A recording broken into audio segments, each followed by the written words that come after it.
भंडारा शहरातील गणेशपूर गावाच्या प्रवेशद्वारावरील छत्रपती शिवाजी महाराज चौकातील गेट धानाने भरलेल्या मालवाहू ट्रकच्या धडकेत कोसळल्याची घटना घडली। या घटनेमुळे गावातील मुख्य मार्ग काही काळ बंद झाला होता। माहिती मिळताच सरपंच, उपसरपंच, ग्रामपंचायत सदस्य, पोलीस पाटील, स्थानिक नागरिक, पोलीस व वीज वितरण मंडळाचे कर्मचारी घटनास्थळी दाखल झाले। 2 हायड्रा मशीन व जेसीबीच्या सहाय्याने सुमारे 2 तासांच्या प्रयत्नांनंतर वजनदार गेट हटवून रस्ता वाहतुकीसाठी मोकळा करण्यात आला।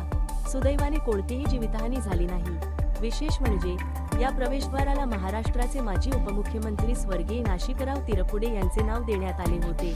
1980च्या दशकात उभारण्यात आलेल्या या ऐतिहासिक प्रवेशद्वाराच्या दुर्घटनेमुळे परिसरात भावनिक वातावरण निर्माण झाले होते।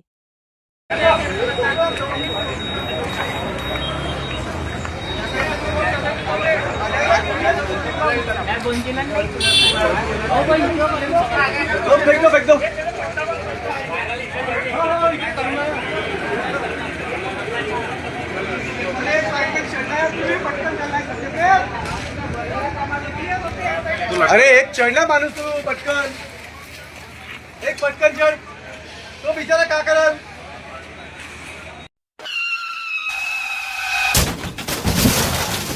आता गाडीवर मोबाईल नंबर नाही तर इमर्जन्सी QR कोड लावा, जे तुम्हाला अडचणीच्या वेळी मदत करेल।